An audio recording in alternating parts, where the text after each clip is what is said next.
Let me tell you about some things I think you should know if you've been diagnosed with fibromyalgia or you suspect you have fibromyalgia. Now, if you're here, you probably know what that is, but just in case you don't, it's a condition where you have diffuse aches and pains, anywhere from mild to incapacitating, but there's no objective marker. There's no MRI abnormality or CAT scan or blood test or any kind of abnormality that allows us to show that's an organic defect. For that reason, a lot of practicing physicians tend to believe it's not even a real condition, though it's becoming clearer and clearer that it really is. Now, between the science and my experience, worldwide experience that the Wheat Belly and Undoctored books have driven, I've seen many people with fibromyalgia have dramatic relief obtained. And the lessons learned in my programs are several. One is that this thing we start with in my diets, that is the Wheat Belly and the Undoctored programs, is we eliminate all wheat and grains, all wheat and related grains, specifically wheat, rye, barley, and corn. Those are the worst. We also do eliminate other grains, but the ones that really define this response are wheat, rye, barley, and corn. I don't know why people get so much relief when they stop those things, but I think it's because the gliadin protein of wheat and related proteins in those other grains, the secalin of rye, the hordein of barley, the zein of corn, all those proteins have the capacity to unlock the intestinal barriers in your gastrointestinal tract, and that increases intestinal permeability. That is, it allows foreign substances like bacterial breakdown products to gain entry into your bloodstream. This is called metabolic endotoxemia. And what it means is the bacterial breakdown products gain entry into your bloodstream and they export inflammation throughout the body. You can actually measure this. There's a test called zonulin protein, and you can actually measure increased levels of zonulin in people who consume wheat and other grains. This is not in people just with celiac disease. This is in everybody.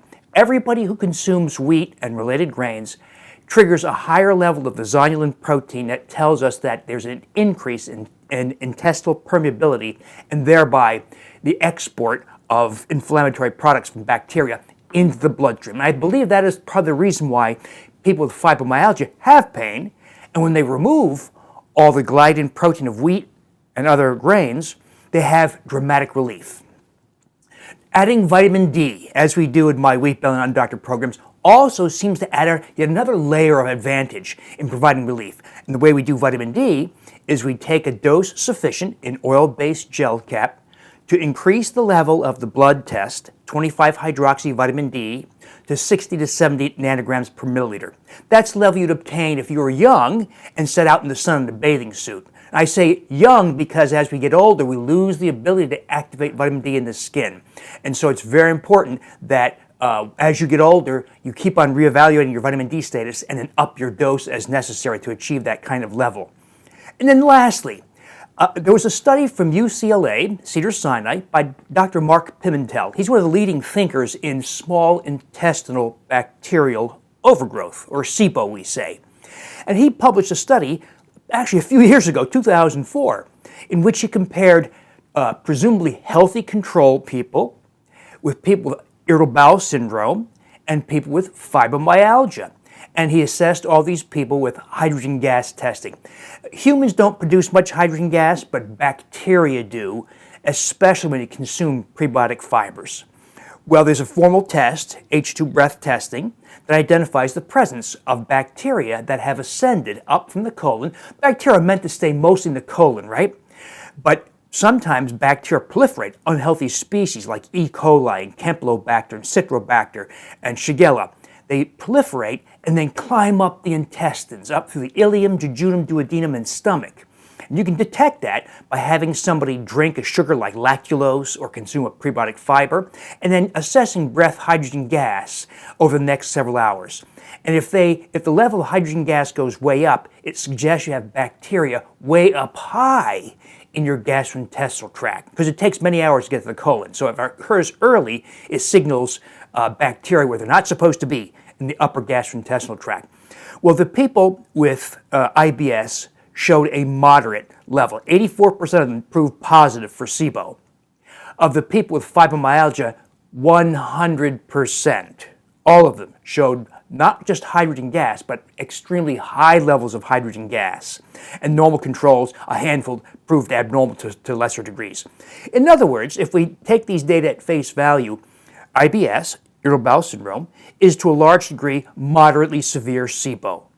And fibromyalgia is severe SIBO. And you know what? I've seen this play out in real life. There have been many people who, in my programs, obtain partial relief with wheat and grain elimination. Some do obtain total relief, by the way, but some don't go all the way. They add vitamin D, a little bit more improvement. But then they get themselves assessed for SIBO, which, by the way, you can now do by yourself with a home device called an AIRE device, A-I-R-E.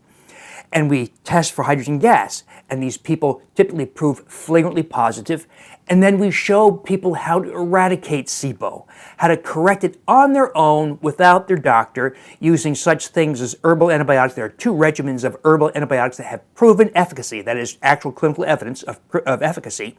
And I show you how to stack the odds in your favor by incorporating a biofilm disruptor, how to use prebiotic fibers during your course of antibiotics, and then all the steps to take to prevent the very common recurrences. And I've seen now many cases in which people obtain dramatic relief, even in people who've had incapacitating fibromyalgia for 10 or 20 years. So very dramatic effects. If that interests you, and if this applies to you, that's a lot to go into, exactly what to do with SIBO, etc. But join my conversations. I have more conversations in my YouTube channel, of course. See my Wheat Belly blog, my Undoctored blog. And if you think you have SIBO, or you want to know how to test for it, or look for telltale signs, and what steps it take to eradicate it and then prevent recurrence, that's what we do in my Undoctored Inner Circle. But bottom line here is, if you have fibromyalgia or you suspect you have fibromyalgia, think long and hard about wheat and grain elimination and all the other benefits you get from that strategy, by the way. Vitamin D restoration, and lastly, looking into SIBO, whether you have it and whether you should eradicate it.